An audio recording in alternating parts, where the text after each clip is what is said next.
Welcome to episode 5 of 3 Sheets. Once again, we're going to take 3 books out of the library back here, use it for a jumping off point to rediscover ourselves, rediscover music from our past, and see how it holds up today. I'm once again going to ask you to check out my YouTube channel. Hi for This is the name. Trying to get subscribers there. If you're watching on Instagram, that's fine too. But if you do have the time and energy and love in your heart, please go to YouTube and ding that bell and subscribe. Sheet number 1. Today is all about the D's, and we're starting with Damien Rice, O. Damien Rice, O came out 2003. I think a video for one of the songs may have come out in 2002. I bought this at the record store in the Tallahassee Mall, back when you could do that kind of thing. So this book has been with me since 2003. Damien Rice, Irish.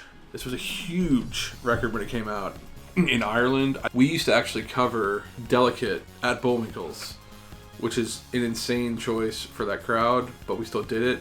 And every time we did it, we would have somebody hold their crappy flip phone up, or we'd call someone and hold it up and be like, oh my god, they're playing Damien Rice. Forward thinking of us, Damien Rice, this record is just unreal. Delicate, I think, is just one of the greatest tunes ever written. The Blower's Daughter has appeared in many places. There's a kind of tune when it comes on, you're like, who is this? This is good. And you've probably definitely heard it somewhere in the past. It's been licensed a million times. On this record as well is Lisa Hannigan. This was, 17 years ago. There was always rumors they were romantically involved during this, but they were very cagey about talking about that. Lisa Hannigan, because of how good this record was and how good she is on it, went on to have sort of her own solo career, but she also shows up on a lot of people's tracks as, a guest vocalist or as a harmonizer or just an ethereal force in the background. But yeah, Damien Rice, he's never lived up to this record. He had a second record called 9, which came out 3 or 4 years after this. That was fine. It just wasn't. 9 got savaged on Pitchfork as well. I mean, ultimately, who cares? It was just never. He never recaptured this. And I think he only has 3 or 4 records total. Hopefully, he made enough money off this one to keep him going. He even played Bonnaroo during this cycle, which I did not see, but would have loved to. So why'd you fill my sorrow with the words you've borrowed from the only place you've known? And why'd you sing if it means nothing to you? Why'd you sing with me at all?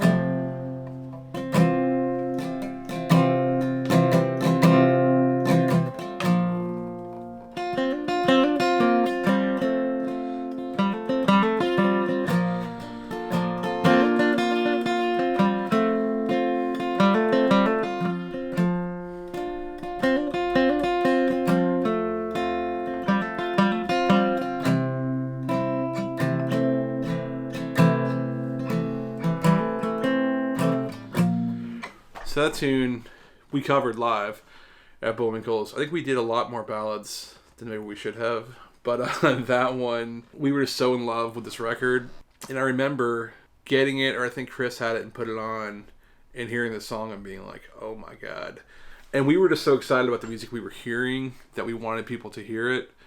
And yeah, there were people that dug it, but it was, for all you can drink down at the bar, it was a little inappropriate, perhaps. So then The Blower's Daughter.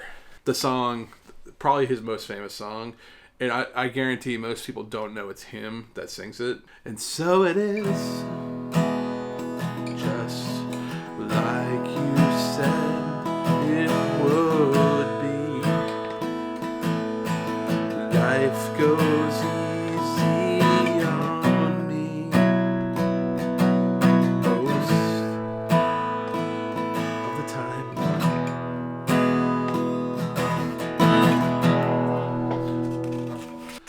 I can't take my eyes off of you. I can't take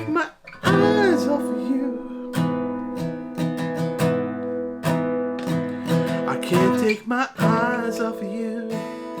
I can't take my eyes off of you. I can't take my eyes off of you. I can't take my.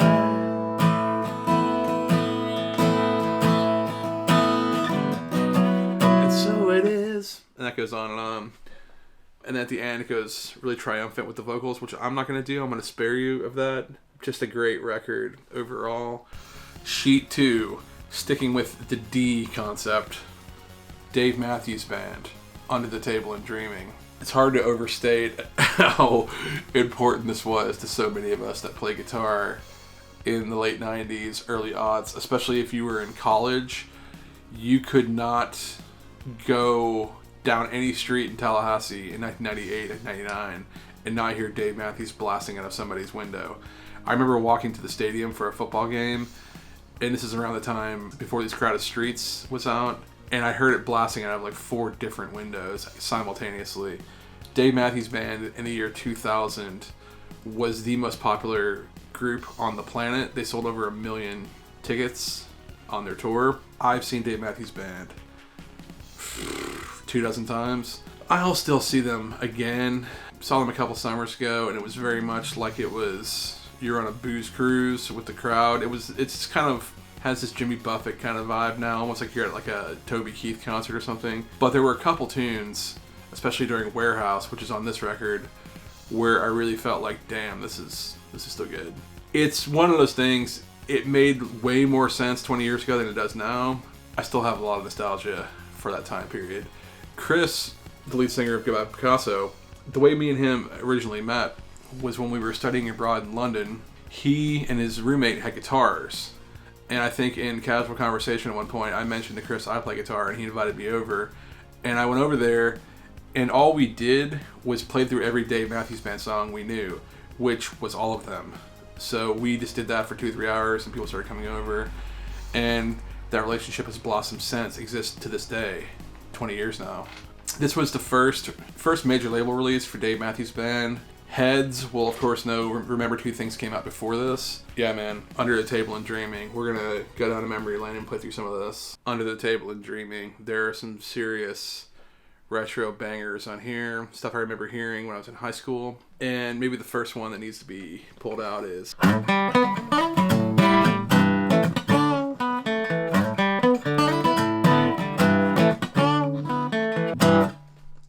Well, up and down in Poppy's hair, fleas and ticks jump everywhere, 'cause of the original sin.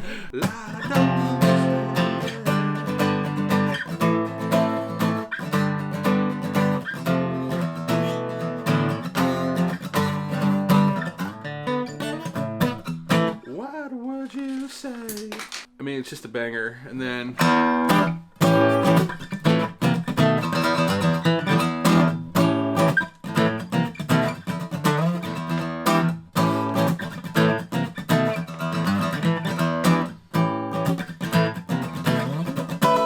pretty good.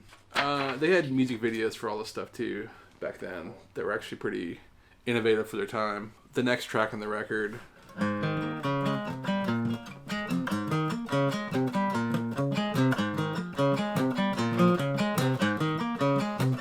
Satellite in my eyes, like a diamond in the sky.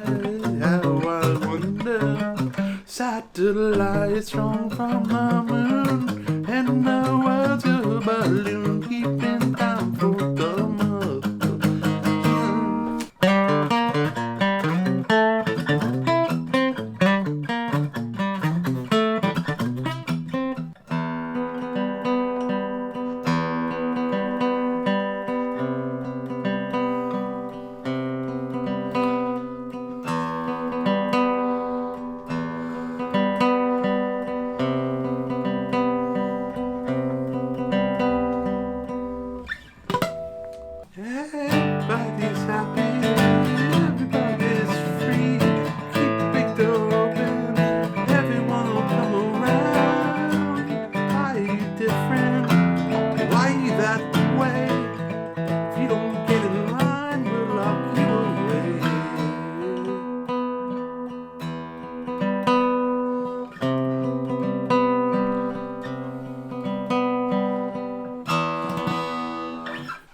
Dancing Nancy's, maybe one of my favorite Dave Matthews Band songs. I haven't listened to it in a while.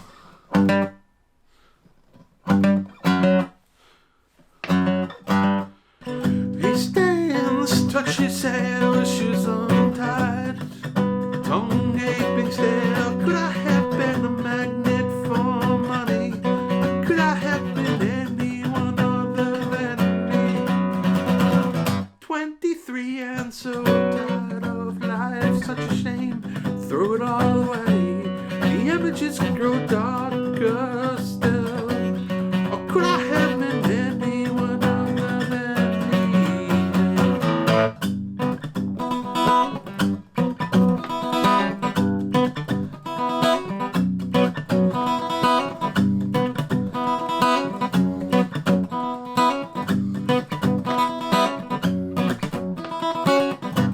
I remember these lyrics really were amazing for me at one point in my life when I can't remember what it was, but I really needed to hear.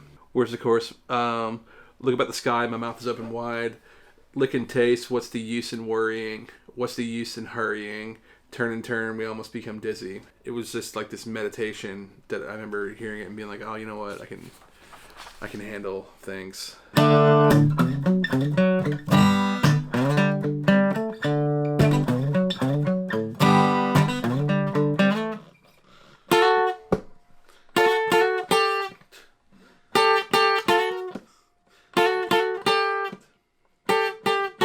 I can't stress enough how ubiquitous this music was in 1998.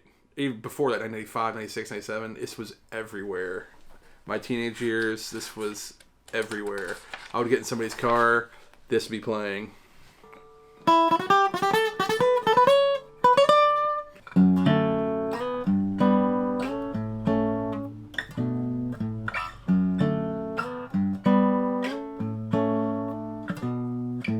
Now we get to a song I've heard so many times. I feel nauseous hearing it because I've heard this live so many times, and every time it's been a 15-minute jam.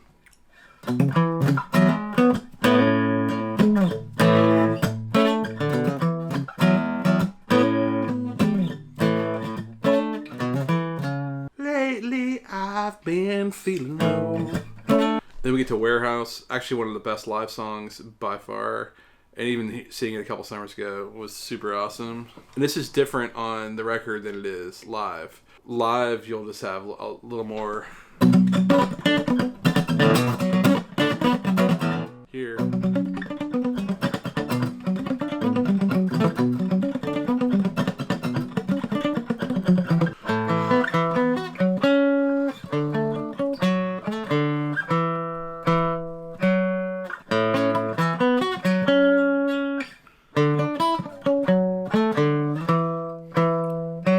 When they recorded this record, it was just Dave Matthews and Tim Reynolds like next to each other, just doubling parts and playing all this stuff. And it was way more straight ahead than like their live stuff, which is a little more raucous. I think Steve Lillywhite really helped them craft these tunes in the studio because they're a little more freewheeling live. And he was able to get them to put down a version that was actually hugely commercially successful. Sheet 3, how can it get any more epic, especially with the D's? Def Leppard, Hysteria. This album, I think it was 87 or 88 it came out. I'll check right now. 87. This was part of a period of time where hard rock, heavy metal acts, I guess this was pop at the time, were selling insane amounts of records. I'll have to double check how many it's sold total, but I know that it was selling like 500,000 copies a day for a while. I think it had like 7 singles when it came out. This was a blockbuster record. I was only 8 years old in 1987 in August. I remember this from places like going to the skating rink and skating on roller skates to Def Leppard and stuff. This was back when MTV actually showed music pretty much all the time. I remember actually watching Def Leppard videos on a black and white TV. This is an important record though. I think it inspired a lot of what came after it as far as like power ballads and sort of heavy pop. Definitely one of the most important records of that era. of hair metal, glam rock. You know, they're from Britain and they were a little less makeup heavy than like a Poison or something else. Still a huge arena record, huge seller overall. Yeah, Def Leppard, Hysteria sold over 25 million copies worldwide, 12 million in the US, spawning 7 hit singles. Album chart at number 1 on both the Billboard 200 and UK album charts. Big deal. Also produced by Mutt Lange. Mutt Lange had a big hand in making this record what it was. He was kind of like the general in the studio, really forcing them to get this stuff perfect. So let's hear some of these tunes. Although they had 7 singles, this was by far the biggest one. This is also the biggest karaoke tune, the biggest cover band tune. I myself have performed these hallowed notes on stage before. Step inside, walk this way, you and me, babe, hey, hey.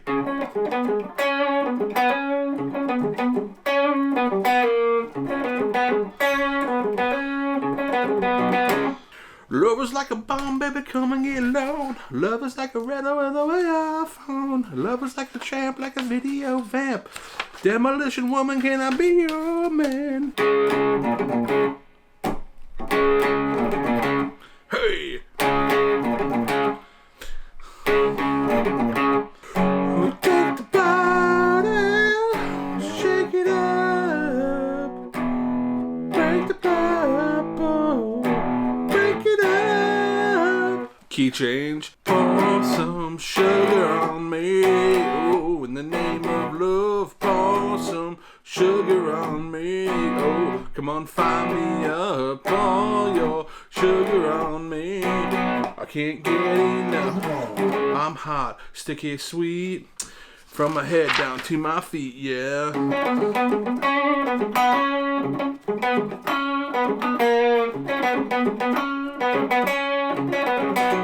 You got the peaches, I got the cream, sweet to taste, saccharine, cause I'm hot, hot, ho, hot, sticky, sweet, from my head to my feet. Do you take sugar? One lump. Anyways, that's a song we all know. One of the bigger power ballads on this is Love Bites. Do you tell lies and say that it's forever? Do you think twice or just touch and see? Oh, babe. A lot of these songs have key changes, which are dramatic. I don't want to touch you too much, baby. Ugh. 'Cause making love to you might drive me crazy. I know you think that love is the way you make it. So I don't want to be there when you decide to break it. No! Love bites, love bleeds. It's bringing me to my knees. Love lives, love dies. It's no surprise. Love begs, love pleads. It's what I need. Love bites.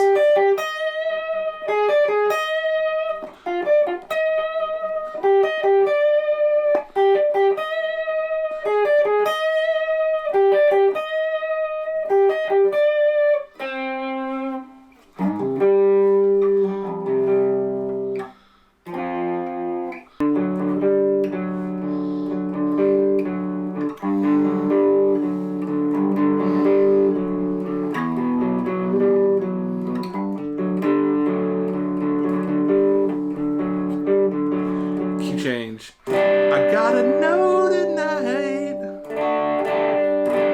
if you're alone tonight. Can't stop this feeling. Can't stop this fire. Oh, I guess. Yeah, so one of the key things we're noticing is that a lot of these anthems on this record have a lot of key changes, and that's actually adding some like dynamism to these tunes. There's obviously no formula for what makes like a hit or what makes things really popular. Key changes do make songs more interesting, especially when it has a constant behind it, like the drums or like an eighth note pattern or something. And the other thing I've noticed in a lot of popular, like huge hits, the vocal arrangements are usually wildly complex, which means that there's the person singing the lead line, and then there is background vocals, there's harmonies, there's the gang vocals, all kinds of stuff. And that makes a huge difference. If you listen to like an artist like a Rihanna or a Taylor Swift or somebody, the vocal production is going to be insane. There's going to be like doubled, tripled stuff happening in both sides. Things that are spoken while they're sung, different octaves, all kinds of stuff. And that makes a huge difference with how cinematic a lot of these tunes sound. And part of it too is just like the writing and the sound and the chords and the changes and all that kind of stuff. This tune, I think, is emblematic of just the vocals, because I'm not going to try to approximate them with me singing, but like the whole band is singing like a lot of the time. Similar to a band like the Eagles. The Eagles have like a lot of like 4-part harmony happening all the time, or at least like vocal counterpoint happening a lot.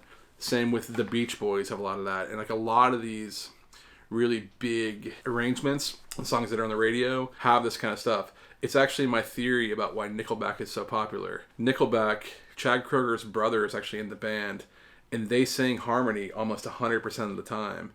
And harmony has a way of pulling you in way more than just one vocal line does. So there's a lot of tunes that are otherwise in poor taste. If it was just Chad Kroeger by himself, it would not be very good. That's why I actually think Stained, the band Stained, which you may not even remember, I couldn't stand them, one, because they're terrible, but two, because Aaron Lewis's vocals were awful, and he was just singing by himself all the time. Zero harmony, zero dynamism in his vocals at all, which actually blew my mind that so many hip-hop artists from back then loved Stained. Jay-Z wrote about Stained effusively in Rolling Stone. I couldn't even believe it. And there were a lot of people who would say, oh yeah, I think like Stained really has like this crossover appeal, and I'm like, because I thought the arrangements were so stale and terrible. But Nickelback, which does have terrible songs and terrible vocals, does occasionally, like in the song Photograph, if you listen to it, there's 2-part harmony almost the entire time, and that is actually a very pleasing part of the song. Anyways, back to the Def Leppard thing. With this, there is all kinds of counterpoint happening in the instruments themselves when Joey is singing by himself. And so you have this, and then you have a boom, boom, boom, boom, boom, boom, boom, boom, boom, boom behind it. But then these choruses are always like doubled up singing, and then there's these gang vocals around it. I get hysterical, hysteria, oh can you... So right here, 3-part harmony. Oh, can you feel it? Can you believe it? These are also kind of hard to strum unless you really know these songs by heart, which I don't. These standout tracks are really good, and I did listen to this recently and did really enjoy it.